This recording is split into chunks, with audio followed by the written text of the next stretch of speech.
À cette séance de travail initiée par l'unité de coordination du partenariat de Ouagadougou à Cotonou, des organisations de la société civile, des religieux, des professionnels des médias et les jeunes qui militent pour la promotion de la planification familiale au Bénin.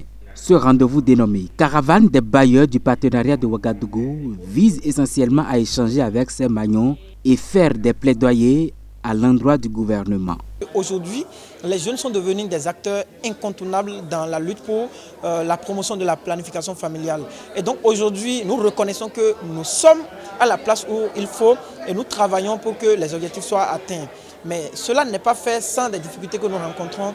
Et donc nous lançons un appel vers les bailleurs qui sont venus aujourd'hui dans la caravane afin qu'ils accordent des financements beaucoup plus flexibles aux organisations de jeunes afin que nous puissions atteindre les objectifs que nous nous sommes fixés et réaliser notre vision. Il y a un engagement très fort au niveau des OSC.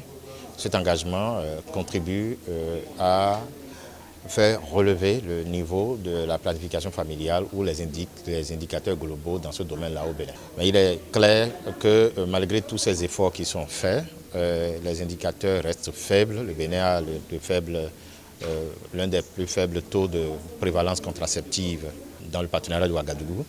Et donc il est important pour nous aujourd'hui de voir avec les bailleurs comment est-ce qu'on définit de nouveaux cadres de concertation, de cadres de travail qui permettront d'améliorer d'ici 2026 les différents taux dont je viens de parler, surtout la prévalence contraceptive qui peine véritablement à décoller au Bénin. Notre contribution, premièrement, c'est de favoriser ou de permettre de suivre aussi l'engagement, le respect des engagements, en tant que leader religieux, le respect des engagements de notre pays, pris par notre pays auprès du partenariat de Ouagadougou et de FP 2030, de 2030 je veux dire, pour que le Bénin se porte mieux et que la femme béninoise puisse choisir quelle méthode de contraception moderne elle souhaite prendre et bien évidemment sans les effets secondaires.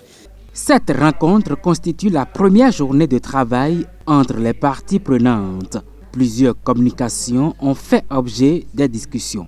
Il s'agit de la présentation des succès enregistrés dans les différentes actions entreprises par les acteurs et les défis à relever pour l'atteinte des objectifs en matière des droits à la santé sexuelle et reproductive. Le gouvernement du Bénin, à l'instar des 8 autres pays du partenariat de Ouagadougou, ont pris des engagements auprès de la communauté internationale, auprès de FP 2030, des engagements politiques, des engagements financiers, des engagements programmatiques, dont justement l'augmentation de la ligne budgétaire pour l'achat de contraceptifs. Et donc nous pensons qu'il y a un rôle très important que la société civile peut jouer dans le suivi de ces engagements, mais également beaucoup sur les normes sociales.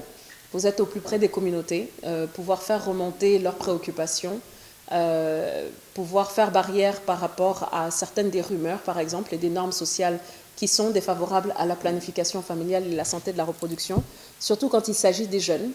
Les réflexions vont se poursuivre vendredi 28 avril 2023 en ces mêmes lieux avec d'autres acteurs, notamment le gouvernement. Rappelons que l'unité de coordination du partenariat de Ouagadougou était également au Togo pour le même exercice. C'est bon.